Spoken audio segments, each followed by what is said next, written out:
Anyway, welcome back to Grown Up British. The best podcast in the world. Yeah, welcome back. I'm still waiting for my parents, by the way. How many episodes till that? So we've got enough material to take us until May. So till May. Yeah. So you don't have to record till May. That's crazy. I mean, we'll probably start recording in April, but we've taken a break so we can work on like behind the scenes stuff. Love that for you. Love that. So as I was saying beforehand, before we had to restart, we have a lot in common. We do. Yeah, we all have a podcast. We go to gym. We have a PT. Yes. Obviously, you don't PT. But I should be a PT at the way I'm training people. You should. But I don't feel like I look like a PT because I'm stocky. I don't look like a PT. You gas it. You know what? Yeah. Because you tiny. Let's For the record, guys, I'm looking at Aladdin and giving him evils just in case you're wondering why I'm doing this every now and then. Yeah. Why are you doing that though? Because you called me stocky earlier. That might be a compliment. It depends on how you take it. I mean, I don't think any woman will take it. No. Yeah, I don't know. Because what does stocky mean? It means like you're hench, like you're. Yeah, I'm not hench. Like what? I'm hench on the bottom, but I have a fairly small waist. But like, obviously you go. So you go gym, you work out. I'm not trying to look hench. I'm just... Listen, what's your goals? She'll go over time. No, but that's the moving line that guys have with me in the gym. They're like, what are your goals? What are you working on? No, but seriously, what are you working on? So for me, it's therapy, stamina. Therapy? Yeah, gym is therapy to me. It's my escapism.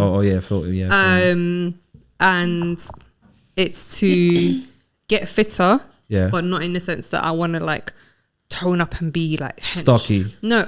You don't want to be stocky. That's what I'm saying. Yeah, I don't want to be stocky. And stocky's but stocky, I think it's when you're big but you have no muscle. It's like fat. Yeah. That's not stocky. That's fat. Let's Google the thing. Stocky is like when you're basically. So you can have muscle and be stocky. Okay, look, it's the build. That's what makes you stocky. Like people can look at me because I have broad shoulders for a woman, which I've heard every single day of my life, and people look at me and be like, "Oh, you're stocky." Because for guys, that's a compliment. Okay, like, a stocky person. Guys have broad shoulders. And definition. Sorry, Uncle Google speaking. Uncle Google. A stocky person, especially a man, is fairly short and has a body that is wide across the shoulders and chest. Yeah. The word. For the record, when I called you stocky, I didn't know what I actually meant. Now you do. I had no idea. Yeah. See. So so he described me as stocky. I believe I'm stocky. Baby girl, you're not. 100. I got big shoulders. I got big arms. No, you're broad. Yeah, but that's broad. No, stocky is not. No. Yeah, I don't know. I wouldn't say you're stocky. When I watch like criminal TV stuff and they describe the person, like they try to ID them, they're like, yeah, he was a stocky man. Usually looks like a Phil Mitchell. I'm not gonna lie. Oh my god! So when you said that, she immediately saw Phil in her head.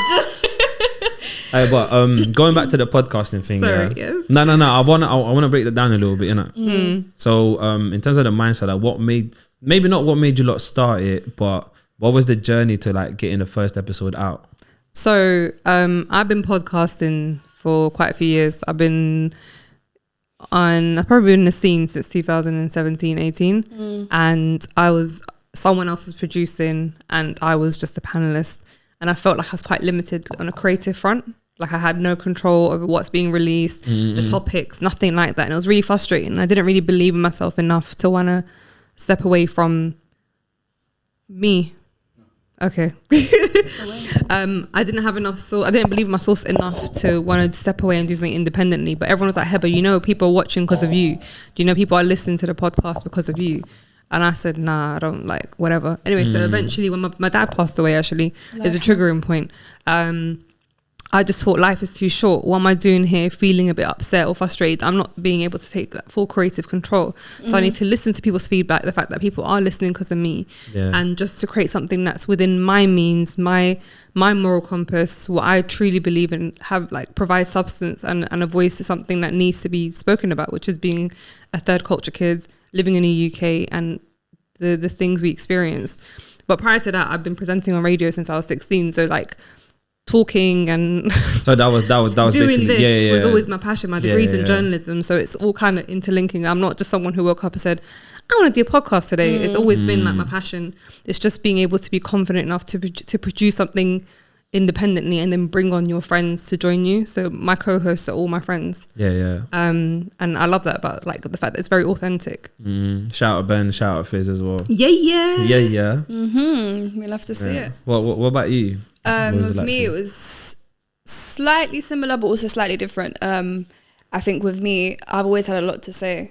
And I've always heard a lot of people give their opinions on things that I believe personally is none of your business, or I don't think it's the right for you to say that or have that opinion. I think it should come from someone that owns those rights. And I've always been chatty patty, like I'm a film person. That's always been me. I've loved presenting. That's my goal in life, is to present forever and make that my bag.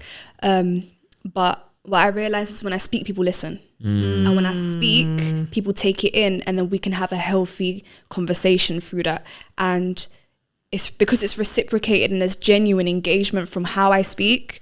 Like for me, it was just time. I was like, what was I doing? Like, why did it take me forever? That's exactly what I mean. Yeah. It's recognizing your superpower. 100%. Like, and I always realize that, like, similar to you, when I speak, it resonates. People like, even when I have rants on my Insta, people are sliding my DMs going like, 100%, I appreciate you talking about this, or I can relate to this. And it's just like, everyone's got a superpower. This is it. Embrace it. Yeah, and seeing someone that looks like you or comes from the lifestyle that you come from or has the same moral compass speaking about anything and everything and topics that maybe might be taboo in your culture, or like topics that haven't really reached people within your community. Well, like waxing. Like waxing, baby. Waxing do you know what I mean? But it hits people because people need to hear that, and they want to hear it, and they want to have these conversations and have it be open. However, it comes with backlash. Yeah, but that's everything does though, innit? Yeah, you need to have a certain level of bravery to do that. 100. I think to me, I'll always be mindful. So I could, like, I watch certain memes and certain stories, and I know, like, I could easily do, like, when women talk about certain stuff, I'm like, oh, I agree, but I can't talk about it that much because I'm mindful that I'm still a Muslim woman, and I'm still mindful that I'm just by speaking about sex within marriage, it's such a big deal. Like, men are like, astaghfirullah, you shouldn't be talking about sex.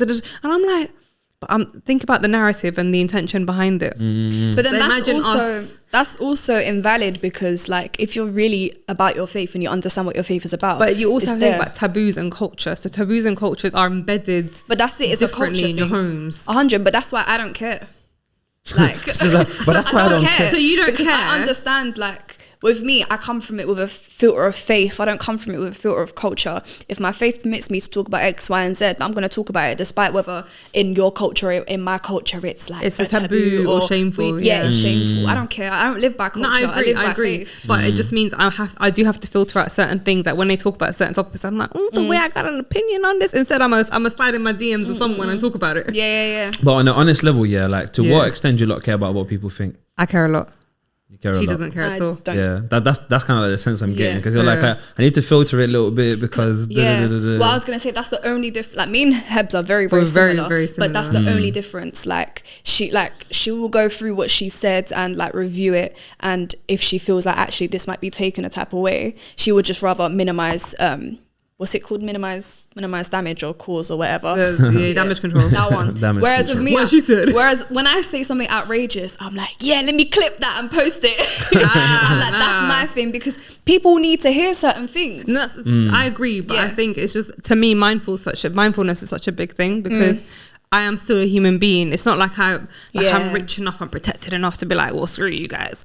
You know, I got what I need to get. Like, I'm still, at the end of the day, someone's mother. So I have to be mindful that this one day is a clip that my son can get hold of, or there's something that my mum might come across. Is she gonna be proud of me? Is she gonna be ashamed of me? Forgetting the cultural side, but as in from a perspective of representing and holding my family down, I'm mindful. I could have been on so many other podcasts and so many other conversations in the past, opportunities that don't fit my moral compass, and I've refused them. And I'm like, the way I'm sitting here humbly broke when I could have been living that life because of morals. Do you know what it is as well? For me personally, I agree with how you move more on social media than how I move. But the reason why I move how I move is because I understand, okay, cool, I've put myself in this position and I've chosen this lifestyle. So if I'm going to choose this lifestyle and this career, I'm going to do it how I want to do it. It's not even about properly, because how can you be a podcaster or a presenter properly? Do you know what I mean? No, but as in whatever you're going to do, whatever lane you're going to choose, you're going to accelerate in that. I know if I say certain things, it's going to come with all of this, but it's me accepting that and being like, yeah, I'm gonna do it. I know you're gonna be asking questions, but do you ever care at any point, like as much as you don't care and you got thick skin, do you ever kind of reflect and go, it's bothering me a little bit, even if it's subconsciously, it's kind of like filtering, like just dwelling in your brain a little bit? It doesn't bother me, but there'll be like moments where, for example, there was a me and Rana were talking about, shout out to Rana, yeah, she runs the pod with me, but me and her were talking about one of our earlier episodes, and we were listening back, and I was like, I don't have that opinion anymore. That's the only annoying part as well. Like, but for me, it's a bit like, oh, it's because it's out there and it's public, but it's also I see my growth and I see my change, so I even appreciate it more. So I don't have that moment of like, I'll always have that moment of, I think naturally as human beings, you might be like, oh, maybe I shouldn't have said that, or oh, like I don't really think like that anymore. But I can go and talk about that subject again with someone else and give it a completely different perspective, and I can watch my growth from last year to this year. Yeah, but that's what I was gonna say. That's what growth looks like, and it's just I would have been surprised if you said something and then years later you still think the same way. I think that's a more rare thing to happen. Obviously, I think certain values and maybe certain things gonna stay the same, but with growth is wisdom and life experiences. So you might have like a view on marriage, and then 10 years from now you have a different view to marriage, same mindset, but you have a more detailed and a different lens because of your experience or other people's experience that shaped it.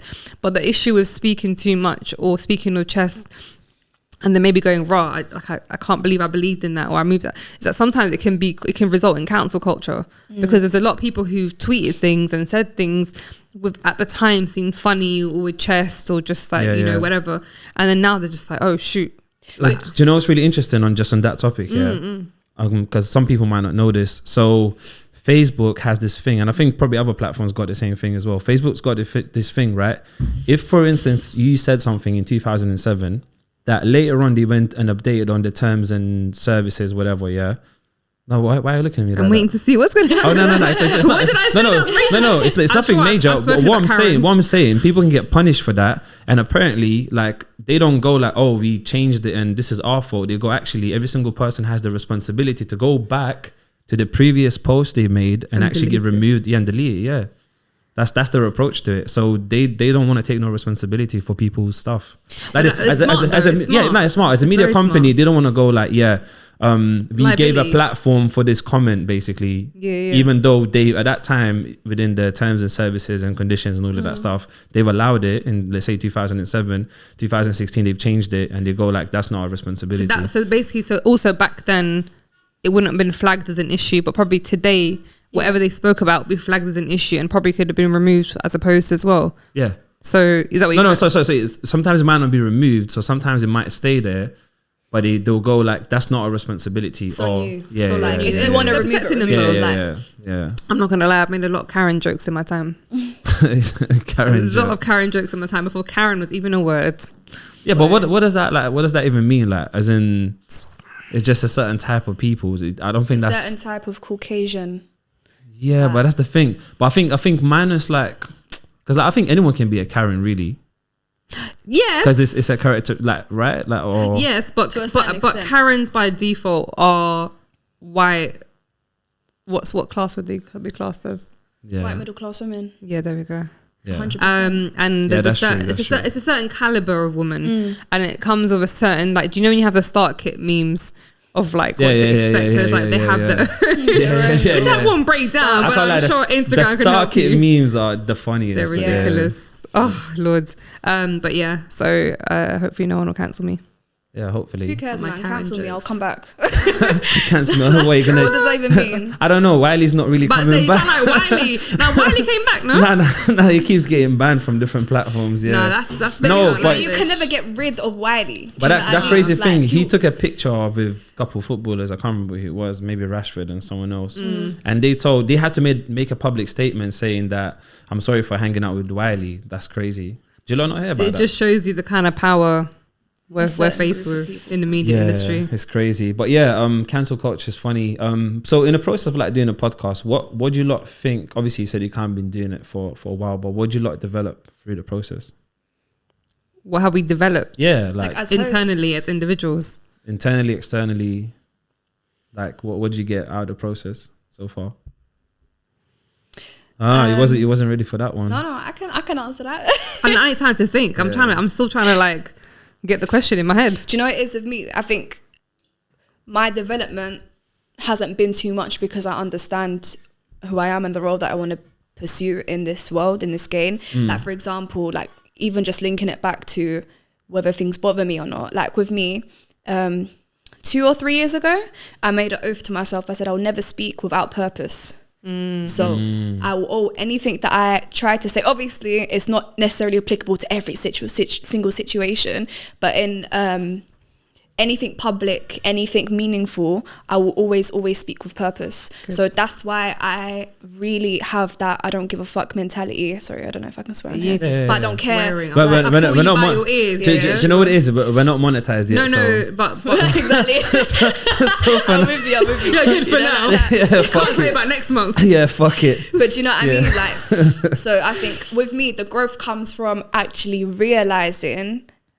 my purpose in my conversation and actually realizing, like, now I feel like I've developed a different level of manipulating and controlling a conversation the way I want it to go. Manipulating? And the manipulating, you know, people think it's a negative. Maneuvering. No, but like I will say manipulating because it's not necessarily just because there's a negative stigma towards it. It's not a bad thing. But when you say manipulating, manipulate what do you mean by manipulating? As in, like, you want to direct it somewhere specifically? I can completely guide a conversation the way I want it to be. Yeah, it's kind of maneuvering through.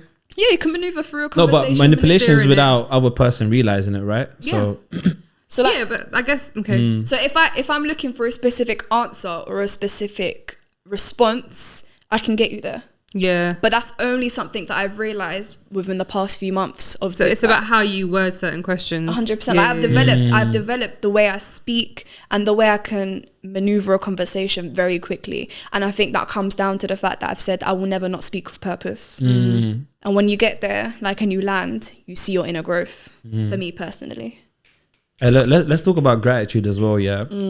What do you lot think we take for granted on a regular? Our existence, our Everything. health, family. Health, yeah, big thing. Something that we don't realize we take for granted? 100%, our health. Like we never really like take care of our health, I'm saying, as a general population, until something comes up. Unless there's a passion for it. Like, if you're passionate about sports and fitness and but even then, like, your mentality towards it won't even be I'm taking care of my health. It'd be I'm passionate about this, let me get better, let me perfect my craft, But health is one of those things that unless there's a warning sign or your blinkers are going off, something's going wrong with your health, you're not gonna actually go out and pursue the necessary needs to become healthy again. But I don't think you two in particular, so unless you're talking about in general terms, I don't think you two in particular take your health for granted. No. feel like I just mean on like we take advantage, we take for granted like the ability or how blessed we are to walk, or like we kind of certain things, but maybe like if certain people, or even me sometimes, if I realize how valuable my legs are, I'll stop being lazy about certain things. And it's people who don't have the ability to walk who are like, I wish I was in your position to be just a skip, like just something. And I'm here going, it's kind of long still. But also, I think what we take for granted, being in the West, is our intelligence. Is our intelligence. But we take that so for granted because you go back to different countries and where they're less fortunate, and a lot of people go, if you go back, wait, do you mean intelligence or education? No, do you know what? That's a really interesting point. But intelligence stems from how educated. But there's a lot. Because there's a lot of intelligent people who don't have education, and there's a lot of educated people who are not intelligent. But then that depends on how you view education. I don't view education as academics. She done flip the script. So my intelligence comes down to how educated I am, because without me knowing or having that knowledge, I can't tap into my level of life intelligence. Educated, like life wisdom, as opposed to like actual academics. It could be both. It could be one or the other. I know some academic people, and there was a meme I saw today, who are actually very stupid. Like they're very academically intelligent, like as in but they lack common sense and they lack the ability to maneuver in life because they're just very book smart, completely. But you think they'll be highly intelligent and intellectual. But that's the difference. They could be intellectual in their field. That's it. But that's a box. But their level of intelligence isn't there. That's the difference. Yeah. But then also, like, intelligence is also how we utilize knowledge as well. That's it. Because depending on how we take knowledge in, right? So I think there's a level of like, so it's intelligence and creativity at the same time. So it's like, how creative do we become with this knowledge, and how intelligently do we use that knowledge and utilize it? In what areas do we apply it to? Yeah, so how much are you willing to limit yourself or explore that bit of knowledge? That's it. That's what I was trying to get to. The utilization of our intelligence is something we. I think what we take for granted. Yeah, I think this is the most important thing for me is like human interaction.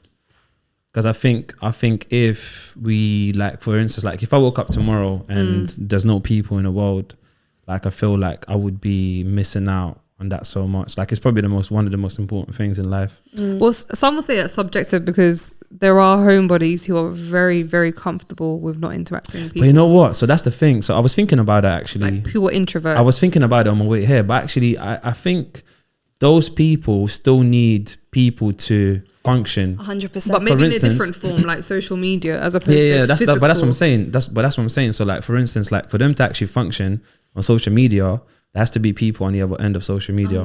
So humans are required. For them to watch TV, there has to be people producing TV content. There has to be people managing TV channels or managing YouTube, whatever it is. Like they can't survive. Like, where are they gonna get Uber Eats from? They need stuff to stimulate them. People need people, point blank. People need people. So that's what I'm saying. So I feel like because and it's that thing with like gratitude in general. Like it's when we have so much of something or we experience it all the time, it's just such a common thing to have. So it just feels like, all right, we always got it and it's never going to go, whatever. I see this. I'll give an example that I can relate to.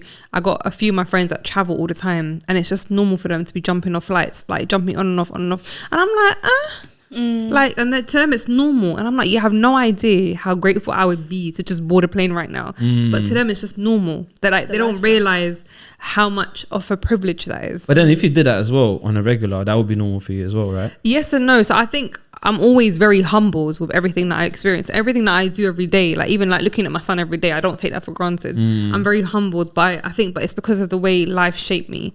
That no matter how much money I have, no matter how much freedom I have, no matter how much whatever I have, I'm always like the alhamdulillah mindset comes in, which is I always give gratitude to God. And it's because of maybe the way my life started. But I was going to ask you, do you think that came more after you had your kid? Or do you think even prior to having prior to that. Yeah. But seeing my son fight for his life in hospital and being resuscitated several times and several blood transfusion, being told that he might not make it, definitely made me appreciate life differently and appreciate like just people and what they do for others. Like I always say I appreciate you. Like we've discussed this before, where I always say I appreciate you all the time to people that I care about. Because I like, you don't know I'm going to see you next, and I don't want you to ever not realize how much I appreciate you. 100%. So if it's not I love you, it's I appreciate you, and it's because I just don't take life for granted anymore. Yeah. But I, from like, it kind of sounds like you love life and you love people, and you just appreciate those things more than someone else would. And maybe because you kind of said you're humble, right? Yeah. So I think, apparently humble people can't say you're humble, but when everyone's telling you humble, I'm just taking like a customer feedback form and they told me I'm humble, innit? No, I'm just saying, like, you said you're humble, but I'm humble. No, but you said you're humble, but then also like what I've heard is that you also love, like, you appreciate things more than other people would. Yeah, like the goodness in people. Yeah. Slightly, I wish I was just like a bit, selfish and cold. Do you know what's funny? He said, I might not see you next year. So there was one day I went to a shop here. There was a corner shop next to where I work here. And I went inside the shop and there's this guy that's always there. And basically, sometimes I pick up on these like weird like language phrases and whatever. Cues, yeah. So anyway, so I was about to leave and the guy goes, I'll see you later. And I kind of like, I don't know what hit my head. I was just like, how do you know? And he just like he freaked out. What do you No, but honestly, it's like you had a brain freeze, isn't it? I was like, how do you know? It's like it's just we take life for granted. We assume we're gonna see each other the next day. I'll see you tomorrow. Yeah. Like I can tell you for free that's not the case. My dad fell asleep and never woke up. It was I'll see you tomorrow. It's that thing though that no one thinks is gonna happen to them until it does. Do you know what I mean? And I think when these things happen, when they happen furthest away from you, you don't. It's just like, oh yeah, it's just another person that's passed away. When it gets closer to home, you're like, oh snap, this is real. Yeah, this is life, man. It's because we become so desensitized as humans, watching the news, watching like people dying from starvation across the world, seeing all these adverts. Are like, all right, cool, can hurry up and skip because I want to watch a YouTube channel. It's not because we're cold-hearted. we've just become so desensitized 100%. to what we see in the media. We're so used to people dying that it's just like, all right, cool, safe, another stat. But when it hits home, we're just like, yeah. It's different, isn't it? It's different when we go on like a newspaper or we're seeing like someone passed away or whatever, and then someone actually passes away that we know. It's like it hits differently, yeah. But it makes it human. It makes it real. When you see things on the news, you're watching TV programs, people dying, documentaries.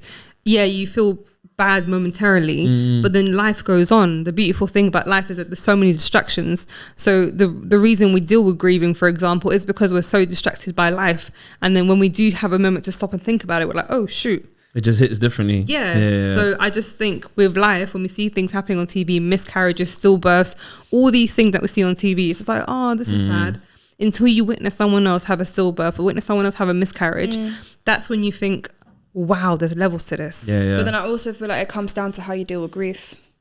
We don't know how we're going to deal with grief. We all deal with it differently. There's like 4 stages of it, and they all come in different. Bro, I'm not going to lie to you. I'm probably still in the first stage of grieving, and it's been over a year.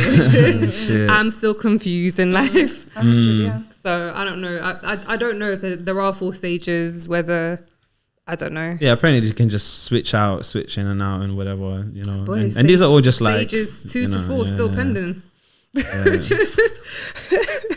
Yeah. Well, let's wait for them. Are you not scared of death? No. I went through a phase in life where all I can think about is death. Where I think about death where every I'd be, day. where In no, what- no, in but what it sense? reached the point where I wouldn't sleep. Yeah. Because I'll be so scared. That because you know when they say when you're asleep you're closest to death. I was like, nah, it's not gonna happen. I can't do this. But I've always been so mindful of death, and I think that's what's also made me very close to God at all times. Like I've never strayed too far away. Like I've always been a proud Muslim from a very young age. I never cared to do certain things. I chose my sins accordingly. I was like, I can't afford to do this. Yo, what if I die? That one's a bit too much for me, but this one I can afford to. I chose my sins accordingly. Because people are like, oh, but why don't you drink? I'm like, bro, I got enough sins on my plate. 100%. I'm gonna hold off the drinking and drugs. We're good. 100%. It's like it's unnecessary sin. Yeah, so for me, I'm just like, I'm always been aware that death will happen. It's inevitable. I remember like a song by Bashi. I don't know if you guys remember who Bashi is, but he's not an actor. But he had a song where he's like, as soon as you're born, you begin to die. And I was like, that hit different. So I'm very mindful that death is there. But Are you afraid of death? But now I'm not so much afraid of it. You said you're not afraid. I'm not afraid. With faith, you're not afraid. She asked if you're afraid. Do you know what it is? The only reason why I could say that now, I think when I was younger, a little bit, like I was like, oh my God, because I never really understood death, but I only understand life because of death. Does that make sense? It makes sense. So because I now understand life through death, I'm not fearful of it. But yeah, are you afraid of death? So you know what? It makes sense. I just want to add to that. Yeah. I think to the point where if death didn't exist, like life wouldn't have meaning. Like. Right, yeah. Correct. Like, death gives meaning to life. Correct. There is no life without death. Because if you had permanent life, like for instance, if our life was infinite, then life wouldn't be life. It would just be something else. I think everyone's moral compass would be very different. If we didn't know, like in my case, if I didn't know that I wouldn't be facing God one day, then maybe I would have been very lax. Maybe we wouldn't even know good from bad. 100%. If death wasn't an inevitable thing, if we went on this world for a test, I say this, I shouldn't really do that. If we went on this earth for a test, then we wouldn't really have to consider goodness and badness, and what will goodness and badness actually look like without faith. It's the balance of life though, isn't it? Like for me, I always say living, like us now, I will always describe life as a dream. And when we die, we wake up. That's why I'm not afraid of death, because I know for me, this is a dream. All right, my question to you, are you ready for death? No. No, but I don't think anyone will ever be ready for death. But do you know like certain age groups or certain people, not age group, but certain people who go, if I die tomorrow, I'm good. And it's because they reach that level of iman, that level of faith where they feel like they've done God proud enough to like. But I don't believe in that. I know, because you're always, until the day you're dying, you're forever working, and your dying formation is what's important. Yeah, rather and than also brownie points. it's written like Islamically that there are a lot of people out there that want to be oh, they claim, you know, they're of high regard and they're practicing and pious, but they're going to be one of the first people to enter hell. No, but you're no. But you're referring to people like who claim to be pious, but they're doing a lot of things behind the scenes. I'm talking about people who genuinely, like grandparents who go, do you know what? If death faced me today, I'll be smiling, and there's like a peacefulness inside them. I wish to reach that point where I feel proud as a Muslim. I might not be perfect. I might have a whole lot of sins, like piling up, hoping that God's forgiven me for it. But there's like that peacefulness and lack of fear. And I think I'm not in a position to do that. I don't think I can honestly say if I died tomorrow, I'm blessed. I think I'd be like, yeah, so God about that. Do you want to bring me back real quick? Yeah.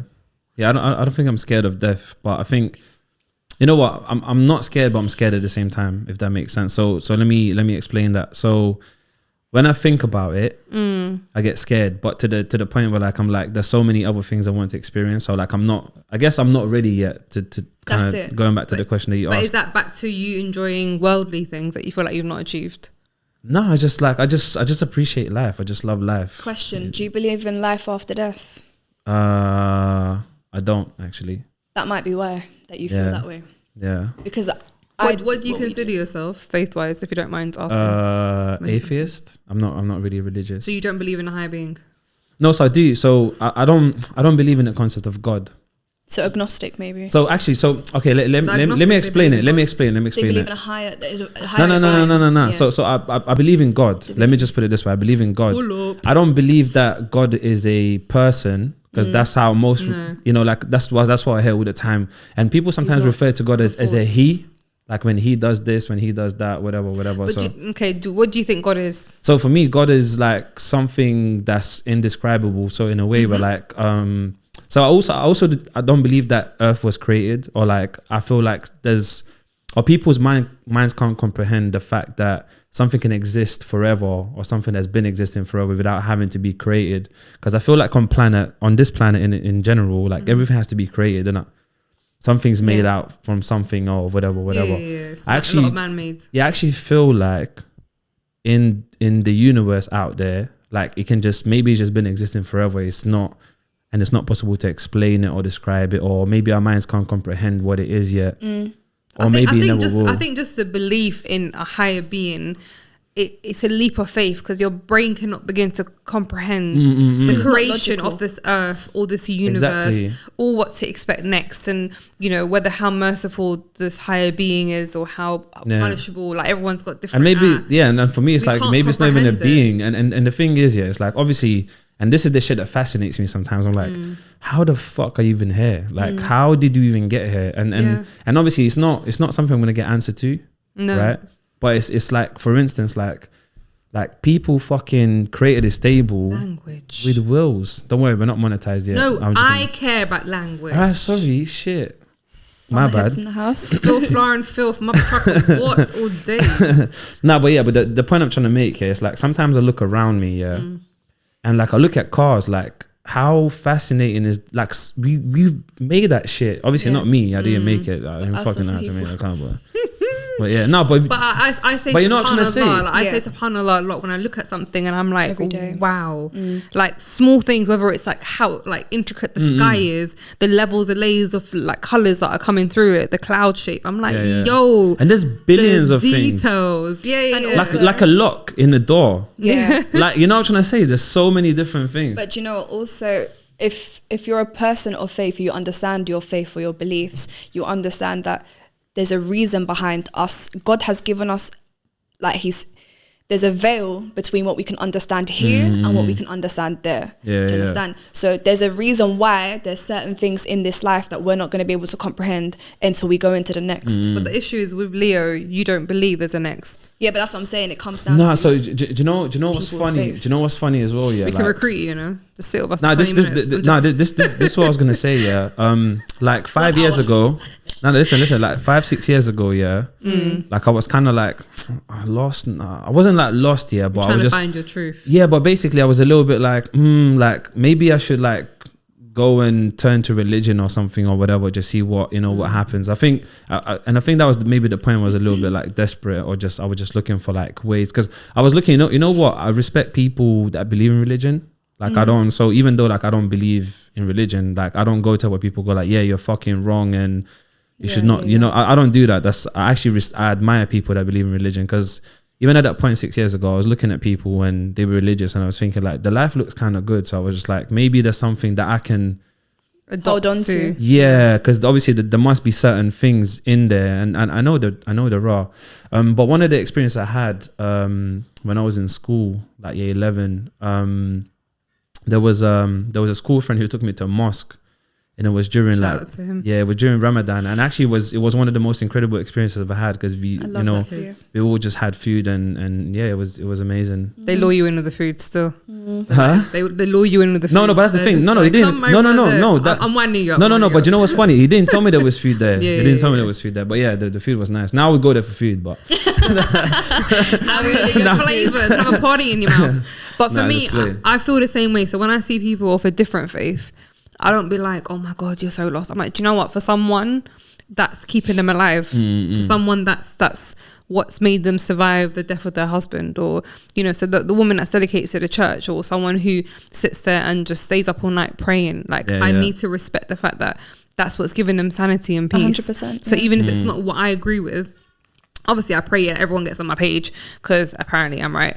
But it's just one of those things where it makes me happy just seeing others find their peace. Because sometimes this world is crazy enough to drive you crazy, to make you like mentally compromised. And the more you learn about other people and their faiths and their cultures, you realize the difference is very, very little. Extremely little. Like I have Irish Catholic family and they're dedicated to Catholicism. I have Buddhist family where my aunt, she's Malaysian, she's a full on, like, she's very about her faith. And you know, we have a lot of interesting conversations and we have a lot of crossovers, and it will always come down to the conclusion of we're one and the same. We just, our perspective is just different, and that's all it is. Yeah, but you see this whole thing of like fighting over religion and whatever. I realized that there's people who do that, and obviously there's a lot of people who don't do that and they respect each other's like religions and stuff. But I was thinking it's sort of like human nature, and it's like there's a lot of people who would go on Instagram and something's happening and people will just start commenting like they'll jump on it. Yeah, Have you lot seen so obviously I don't know, do you lot follow Made You Think? Yeah. So I saw this post, I think it was RD and H. Okay. I think they done like a song, and he posted the caption saying "By excellence." Yeah. Whew. And I was just super curious on to like see the comment section saying. Yeah, and there was like a really interesting, like, and that's what I'm talking about. You know, there's gonna be people who's gonna go like, cool, that's cool, there's no problem with that, and there's gonna be people who's gonna go like, what the, you know, like whatever. And then someone was just saying, look, when people post like black excellence, no one says anything. And suddenly when he posted, but I think he knew what he was doing. He was trying to provoke 100% for attention. There's no need for him saying that. Why can't it just be excellence in general? But I don't know. But that's what it is. We've reached a point where we have to separate and delegate and segregate because of ethnicity and culture and because of history. And yeah, exactly. That's what I was going to say. And it all comes back down to history, right? And history will always repeat itself, whether it's the same type of people or not. That's something, like, I had a conversation about racism a couple of days ago. They were like, oh, do you believe that racism will ever be eradicated? And I was like, no, because there will always be somebody to blame, whether we like it or not. And it's history repeating itself. Because racism isn't just about being racist towards a particular race. There's people who are racist towards Polish people, racist towards Asian people, Arab people. Like, there's so many different racism, but it's the levels to it. So when it comes to obviously black slavery, that's levels to it. When you think about, you know, being racist and stereotypical towards a Polish man who does contracting work, that's just a stereotype. It's not that deep. But when you're like beating someone up because they're a Polish man, and then we're taking it to a level. Because there's the mental and there's the physical. 100%. But they're both just as bad. Because if you're mentally abused, sometimes when you're mentally haunted or whatever, that's probably a bit more damaging than the physical. Because some people say you can hit me all you want, you're not gonna affect my head. But then everyone's set up very differently. Some people are very compromised on the mental side, some people are compromised on the physical. So it's true. I don't know, man. Yeah, which leads me to the next point actually. So do you lot think sometimes I'm sensing a little bit of like separation between you're both rocking and I'm like, don't rock, Hebz. Nah, like it swings. You started rocking. You can. Don't act up because you started rocking. But now you're fully like this. I'm just vibing, man. I'm going with the flow. Alright, because I was watching someone rock on a post the other day, and I'm like, fam, stay still, stay still. Yeah. That's a you problem though. I don't know, I'm not gonna lie. Maybe it is a me problem. Do you know how I know it's a you problem? Because when I see someone rocking on a post, I don't really care. Swear down. Like, I just pick up and I just made a whole interruption for nothing. Nah, it's alright. Someone out there watching is like, I agree with you, Hebz, allow it. I feel like I was like, but I'm just as guilty because I'm doing it as well. Sorry, I had a moment. Okay, do you want me to stop rocking? Does it bother you? You'll still do it because I'm doing it as well as I'm speaking to you right now. Yeah. I'm still rocking. It's what happens when you have swirly chairs. We're serving its purpose. Rock and roll. Alright, let's go. So there's this thing of like, I'm starting to get a sense of like, kind of like women and men are kind of separating, like from basically there's a lot of different views happening. Like some women want to finesse men, some men want to whatever. But basically the question I had is, what do you lot think in what needs to take place for men and women to come together on a level in a sense of like relationships? In a sense of unity, because I'm starting to get a sense of separation in society. Can you give me an example of what you feel there's a separation? For instance, so there's a whole movement for men which is called the red pill movement. I don't know if you heard about that. I know the red pill, blue pill. So the blue pill and the red pill. So blue pill is like, if you take the blue pill, basically people don't acknowledge there's any sort of issues in society, whatever. And the red pill for men in that particular thing, so if you go on YouTube, there's like a bunch of different videos, represents that like women only want like an alpha guy, that guys need to treat women in a certain way. So basically it's sort of like, and it kind of like goes into the level of like, a man should have his frame and the woman should only enter his frame. So as in like his kind of like boundaries and whatever. And if she doesn't do it, then that's not the, like basically not the woman for them and so on. It's like the idea of like, you bring a queen into the king's castle. I mean, it's a kingdom, yo. But it's just a flip. But that's what I'm saying. Yeah, but then there's a flip for like women who are maybe doing similar things, and there's this whole big conversation around like, what is meant to be a traditional woman? Is that changing? You know what I'm trying to say? So there's. Can I just say, literally, my story on my way here was me ranting about this because I uploaded a post that a man uploaded on his story saying in Islam, a woman's your money is a woman is your her money. Your woman's her money. Her money's her money.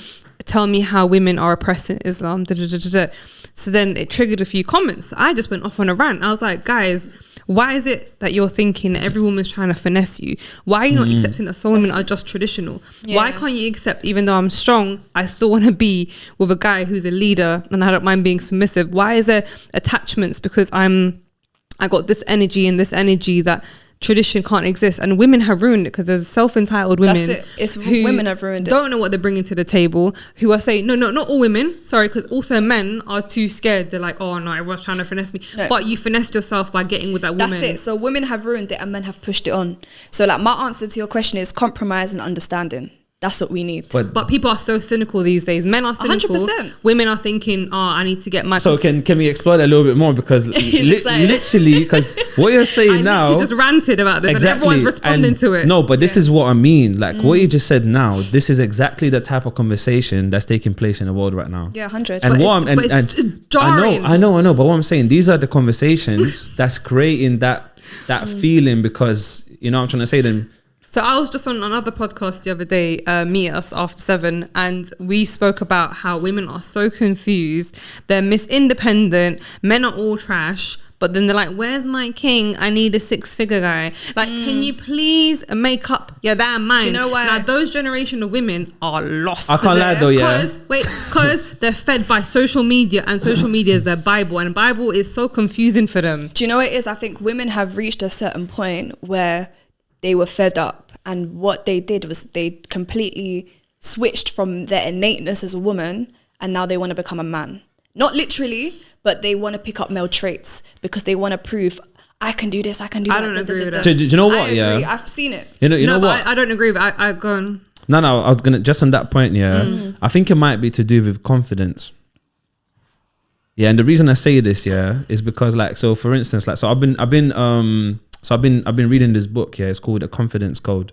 So basically, long story short, I got a book, but I didn't know it was like basically made for females, innit? But I already bought it. Do you feel confident, girl?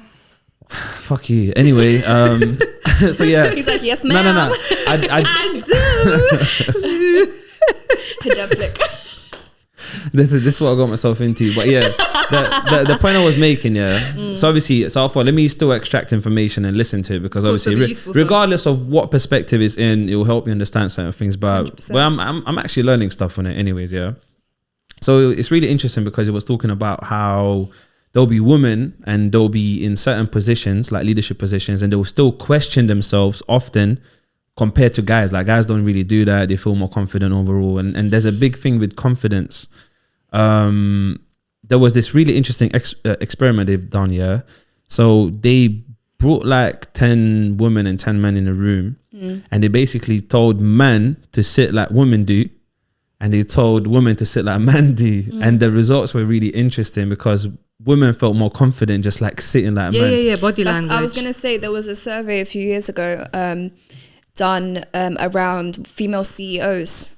That could be the same study potentially. I don't know if it was the same one or not, but it was, I can't remember the exact details, but it was basically around female CEOs found themselves more successful when they had more male traits, and they couldn't be as feminine because they weren't taken as seriously. So in unfortunately, and those are the same women who can't find a relationship. No, but then yes and no, because there's sometimes you have to assert your position as a woman. So I work in a heavily male industry.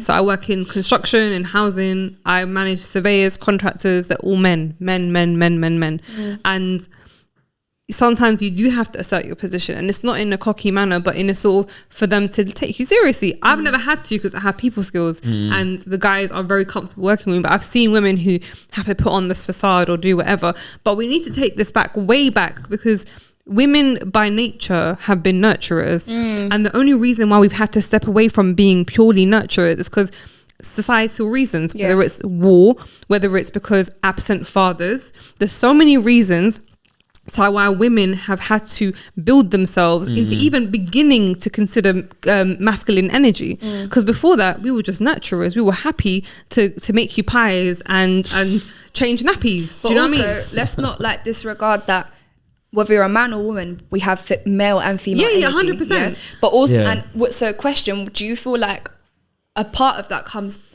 down to, in terms of us like trying to switch up our roles, because men couldn't play their position? 100%. 100,000%. That's it. If men were able, and this is not all men, because there are men who absolutely know their lane 100%. When it comes to being the man. And I've said this to you guys before, and I've said it on my rants before. Any man that calls himself alpha is an absolute pussy. You're not an alpha. You are alpha by default, by the way you carry yourself, the way you articulate yourself, your presence. And it's not about going, it's just about being a man. It's more about leadership and just knowing, like, because an alpha man is also kind. An alpha man is also mindful. He's not rough. He's not tough. It just means you feel safe in his energy, and he allows you to be vulnerable. When you're with someone who isn't like that, you feel guarded. You feel whatever. So I think men have created so many holes where women have had to dig themselves out of and build themselves stronger. And now we live in a time in society financially where women have no choice but to earn. They have no choice but to carry themselves. We either break and be damsel in distress on benefits, or we become career women and go, do you know what? Let me see how much more I can. I've had 4 job promotions for the sake of providing for my child. Because I never ever want to have to turn to anyone and go, yo, I need money.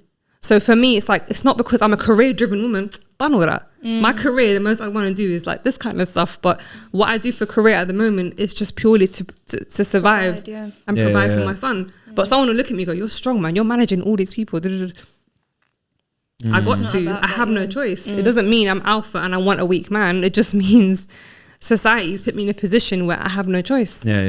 So going back to the question, like, what do we need to do as a society to bring women and men together? We need to like switch off Instagram.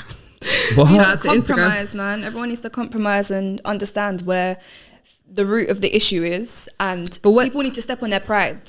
I think pride gets in the way a lot from both genders. Well, what is the root of the issue? Because everyone's very defensive. I think the root of the issue right now is a lot of things. Social media is the biggest root of the problem. But you know what? So I would debate that it's perspective. I would debate the biggest issue is perspective. And then obviously the perspective will then kind of like lead into the social media or interactions, but basically that's like the underlying thing. Yes. And I think if people worked on their perspective and had a better understanding of what it is. But you have to understand, we live in a time where not everyone thinks for themselves. We live in a time where we spend most of our time on our phones. So we can't underplay the power of Instagram. We can't underplay how much we feed for information and facts through social media. Now, you might be different. I might be different, where I'm like, do you know what? I don't depend on this. This is just purely for business reasons, or this is pure.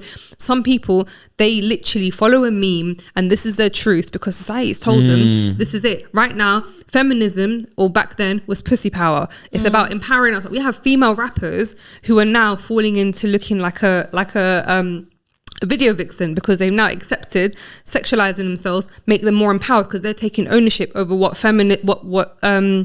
men used to degrade women with. So we used to have hip hop honeys and all this stuff. So now women are like, do you know what? I'm going to be empowered. I'm going to dress like that and I'm going to own it. Baby girl, that doesn't make you empowered. Do you know what I think then? I think the root of it is pain. Pain controls perspective. Pain controls what you allow, stuff like that. 100%. Because if we're gonna agree or come to that common knowledge of, okay, it comes down to perspective and everyone's perspective is different. Your perspective is driven by your pain. Because if you've had pain in your life or you've experienced certain things, like for example, say you lose your job, yeah, and then you haven't been working for years, but then all your bills are packing up and Some people will take that differently. Some people might go and be like, fuck this, I'm gonna go make money any which way and sort myself out, and then have that be developed into a career woman or Others might fall back and be like because of their perspective, but their perspective lies in pain.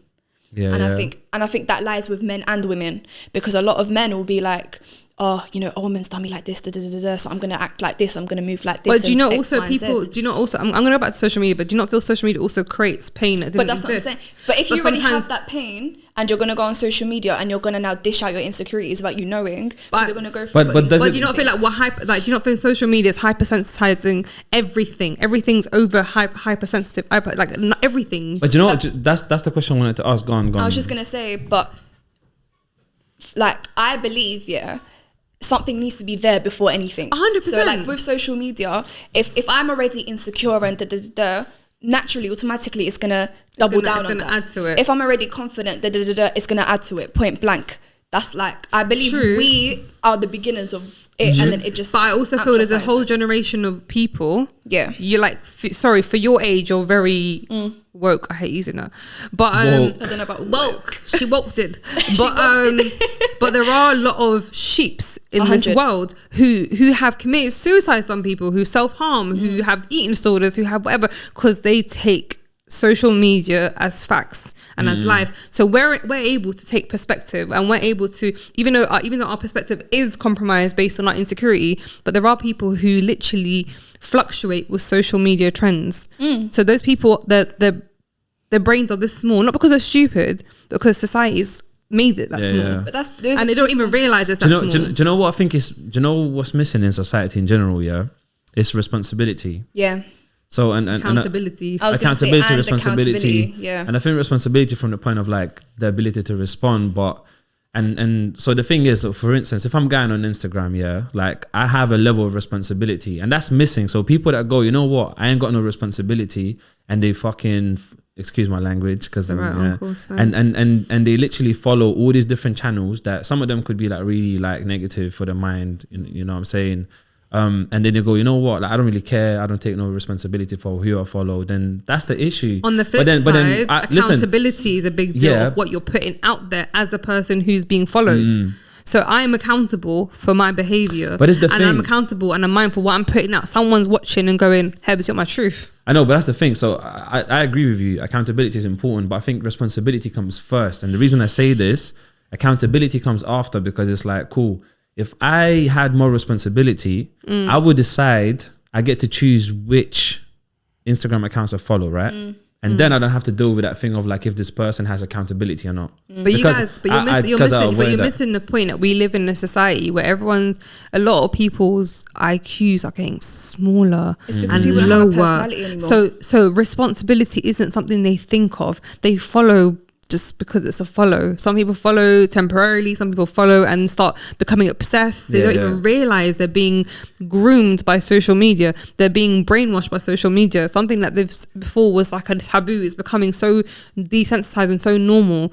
Like there's levels to this, and I don't think people understand how weak the mind is. So I agree with you, and that's what I'm saying. Some people are. That's the reason why I'm saying it's missing. Responsibility is missing. So and I think that will forever stay missing. So accountability needs to be considered. And I think for me, can only come when you understand your responsibility. But then when you're because if I don't know my responsibility, is how am I accountable? But I'm referring if people, the consumer, does not have the brain power to be responsible, then the person who is producing the material, who probably has a whole team behind them, should be held accountable and mindful to who their audience. So you know what's funny? You know what's funny? Can I say something on that? Yeah, it's actually the same thing is happening with food.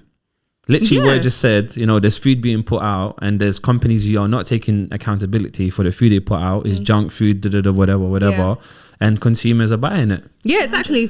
So you're right, but then there's a level of damage. So there's you've eaten stuff that's damaging to your body, but you're still alive and you're just gained a bit of weight, or you're eating some of those whatever those things are that you shouldn't be having. Like the numbers. We are all like-minded people, so we understand that what we do on a public platform we're responsible and accountable for. Yeah, but for example, say I own McDonald's or whatever. I can't come and tell somebody that's obese, that this is fatty food, because my food, like the same way I could eat McDonald's once a month and have that be a part of my diet and not let it affect me, whereas somebody else might eat every day and it affects their health mad. But I'm accountable to know that this could be a repercussion, but I can't now take ownership after what you do. After I've given it to you, it's your own responsibility. But they do, because they do other things to help empower. They do marathons, they sponsor marathons, they talk about health, they give health substitutes. They're being more responsible because they're being forced to, because of people kicking up a fuss, people complaining, and also tighter laws. So it's happening. Cool. Even if it's a tick box exercise, it's happening. But it's cool. But I'm saying, even with that, there's still going to be people that don't care, don't pay no mind. They're going to eat McDonald's every day. Yeah, of course. We can't responsible for 100% of the people. But that's what I'm saying. But mindfulness is a real thing. 100%. If you're a big artist who's got a team behind you, got a PA, you got a producer, you got an executive, you can't say, I'm going to tell everyone to go kill themselves. But if they kill themselves, it's not on me. No, but someone who goes, oh, shoot, cool. Like if you're penetrating their brain enough with information 100%. Where they look at you for everything, someone's naive enough to flip in drink hand sanitizer because Trump told him to drink hand sanitizer. Do you know, I can't remember who it was. I think it was Travis Scott, but long story short, he had a performance. The one where he continued performing. No, not that one. He had another one before that. I think maybe like 2 or 3 years before. I know which one you're talking about. He has a reputation about. But long story short, there was a guy in the crowd, and he kind of climbed up something or whatever, and he told him jump basically. And he jumped. And long story short, he lost his ability to walk, and then he tried to sue him, but it didn't work out. But basically, because it kind of went to the point where like he should have known better not to listen to him. Basically, his safety. Sorry, but. Gone. But that's what I was gonna come down to. Where do we draw the line to I'm completely responsible, and where's your common sense? But so this is what I'm saying. He might be an adrenaline. Though. No. So this is what I'm saying. So I'm all about empowerment in life, innit? So my thing is always like, cool, this is a problem or whatever. Like, what are we gonna do about it? Yeah. Mm-hmm. So my thing is like, now this is what I'm trying to do in real life. Like, just when I talk to people and stuff, I try to help them understand that they got more of responsibility for themselves. And they can empower themselves around situations in life in general, and they can have more of their own mind. And I think it's also about helping them get to know themselves a little bit more as well. But so they don't have to. But how do you feel people get to that point if unless social media have tighter restrictions, but they won't, because they won't monetize the way they monetize because they could have put restrictions on so many things. The way they can detect a COVID thing and take it down, the same way they can take down a racist one without even having anyone to report it. They've chosen to keep things up because it's provoking. It gives numbers, gives attention, and gives them money. So I don't think that's ever going to change. I think there's a big gap in the market. I'm not saying I'm the person who wants to take the challenge, but but there's a big gap in the market to create another social media platform. 100%. But will it sell as much as Instagram? Because people like a bit of chaos and drama. It depends if there's money behind it, it will sell. But what I was going to say is you have to remember how stupid people are. So you have microwaves that when microwaves were first made, they just said for food. I wish we were saying how smart people are instead of how stupid people are. No, that's what I'm saying. I wish the sentence you said I dried my baby in the microwave, the baby died. Oh, you didn't put a sign saying don't put babies in it. But that's what I'm saying. But as in like, so my point is, then they have to keep putting different signs. Do you lot want to hear? Do you lot want to hear fucked up? Most people are. Do you lot want to hear a fucked up story? Yeah. I can't remember how long ago. You can go on Google. It's a real thing. Yeah. It's Googleable. There was a guy. Yeah. He went to Greg's. Yeah. He bought like some sort of hot like pastry basically. Yeah. Long story short, yeah. He put his thing in there. Of course he did. Yeah. He went home, he put his thing in there and he sued them, and I think he got money for it. Then Greg's had to add this policy of basically, I can't remember, they had to add like a disclaimer. Don't put body parts in food. Yeah, but long story short, yeah, it's a thing. But that's me concluding. That might be me actually I might be spreading misinformation, so let me just... No, but it's like, for example, like if you're lactose intolerant and you know that drinking milk or eating dairy is going to be bad for you. Like I know loads of people are like on this lactose vibe and don't care, but it's going to get to a point where it's going to seriously affect you, but you're out here still eating ice cream. I'm not going to lie, it took me a very long time to realise I'm lactose. I just realised every time I had a Frosties or milkshake, my stomach was going wild.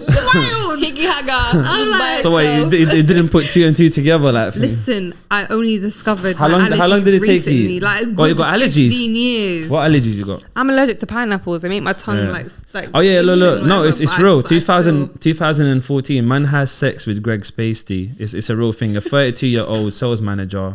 32. Yeah, meant to sue Greg's after blistering love affair with pasty. Nice. You're even but yeah, it's young a thing. It's a and thing. not actually fucking. Yeah, I wasn't lying. I thought maybe I'm spreading misinformation, but yeah, that's wild. Yeah, that's I feel crazy. So sad for him that he had to he had to use a pastry. I don't feel sad for him. Maybe he was smart, intimacy. He was just like maybe he's just trying to make money. You know what I'm saying? Maybe like, he watched a lot of American Pie and just people wanted to switch it up British style. Maybe Greg's. It was English Pie. You know what I'm saying? Come to your local Greg's, mate. Come to your local Greg's.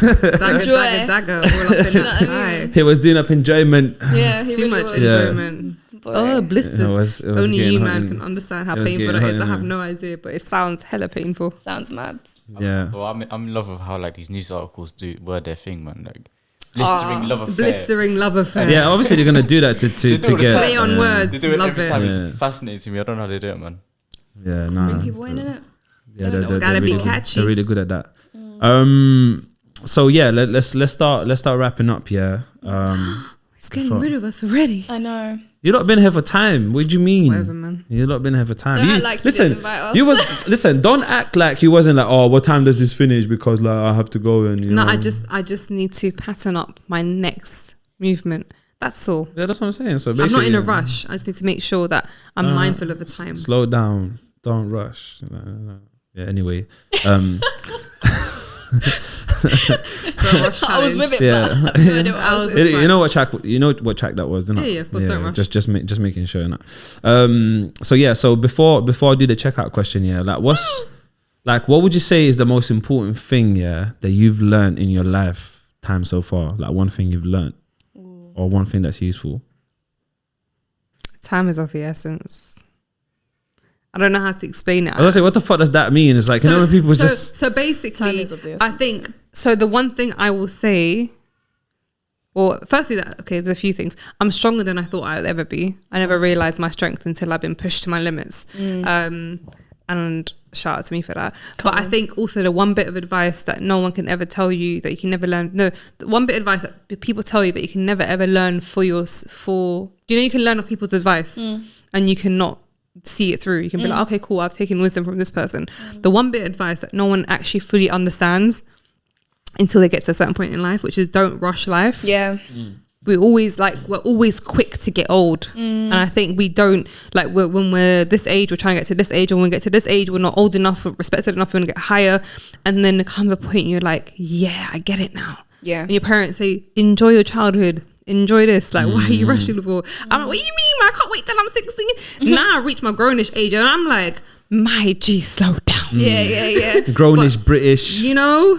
But I just feel like that's the one bit of advice that we'll never ever really take it. We'll never take it and go, do you know what? Let me enjoy my youth. Yeah. I don't think that's ever happened. There's hope for you. I realised that I realized that like end of last year, I was like, yeah, I need to slow down. Not for real, but there's a lot. We're aging. We try to age ourselves way too quick. It's life though. That's such a shame because there's no rewind button, there's no pull up. Yeah. It's the way it is what it is. After a certain age, you can start doing this. After a certain point, we're on it. It's like when you're 16, but you can't enter certain places until you're 18. When you get to 18, actually now there's a grown. You have to be over 21. That's like, what I'm saying. So cool. So to check out, I'm gonna fuck with Aladdin a little bit because I'm not gonna ask the usual question that we always do. Ooh. And for Aladdin, if something doesn't go the same way that's meant to go like that, it's just it bothers him a bit. I'm actually gonna ask the question that we've had from Jamal on Residential. Okay. I think it was a really powerful question. Cool. To check out with. Where does your greatness come from? Why are you looking at me? Why am I answering first? Because I already know my answer. Where does my greatness come from? Yeah. Where does it lie? Or if you want me to rephrase it, what makes you great? I think aside from faith, life experience. I think it's pushed me to greatness. But I feel like I don't feel like I've not peaked yet. So then is everyone great then because of the life experiences? No, it's how you perception, how you perceive life and how you value life. And how, like, without getting too deep into it, some people go through certain experiences in life and they play a victim. Why me? Why me? And they think, what's the point? Like, I've gone through a phase of what's the point of existing if everyone's going to die? Yeah. And it's like reminding myself that actually life's a test. This is a challenge. What you're going through right now, this thought process is a challenge. And it's a test to your faith. So not everyone sees it. Some people like to play, or it's easier to marinate in the victim lane rather than let me become a survivor or let me become progressive with my positive thoughts. And I feel like I've always been progressive. Even when I feel like I'm about to become a victim, I'm like, hold up, nope, this ain't you. Yeah. And I'm constantly coaching myself into positive thoughts when I feel like what's really my purpose when I'm faced with hardship. But what makes me great, I don't know. Yeah, that's what I like to say. Like, what makes you great is the way you process experiences and how you choose to respond to it. From what I heard, anyway. So I guess so. Yeah. What's yours? What makes me great is my heart. I know.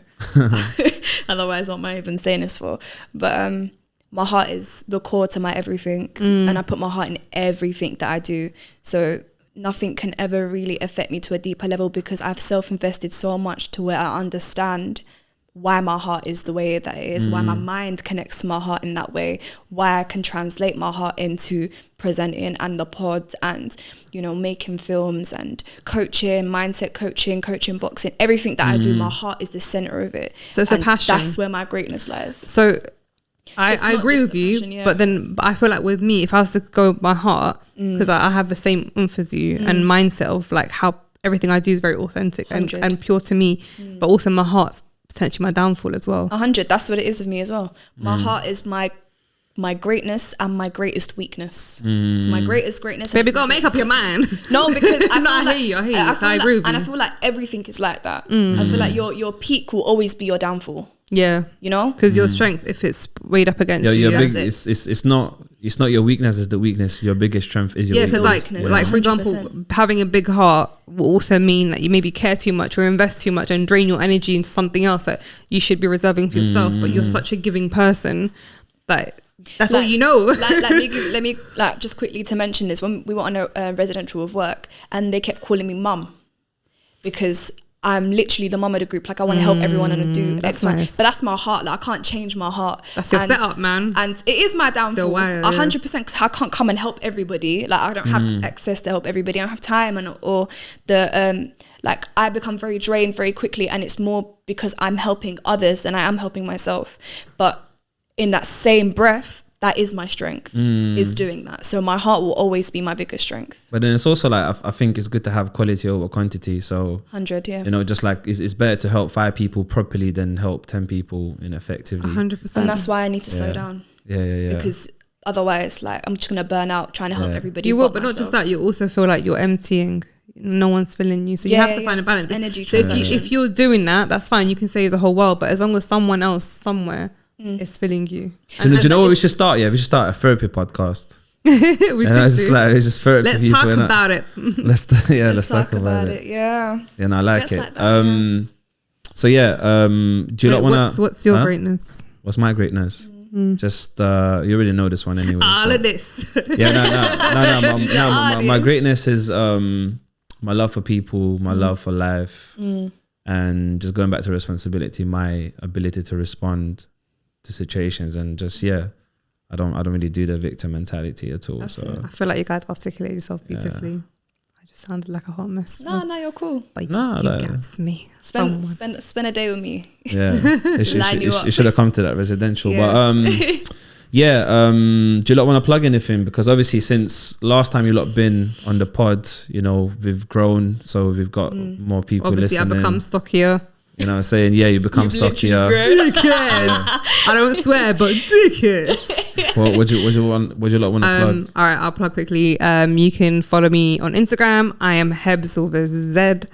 Follow my podcast on YouTube, Mama Hebz. My podcast is called Growing Up British.h with my co-hosts Ben and Fizz. I don't know how to say co-hosts plural. Co-hosts.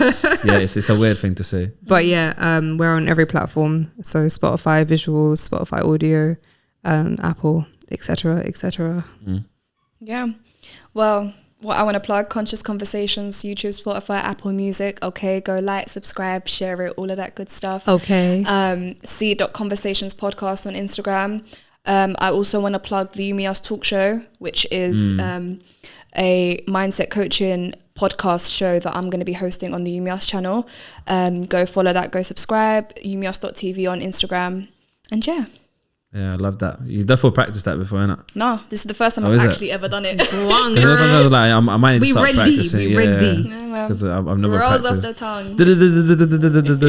Would you like to plug your podcast? Yeah, I'm plugging it already. That's cool. Thank you for having us. Sounds kind of Yes, again. sure. Yeah. Grateful. We appreciate Thanks you. for coming. I'm grateful. Come on.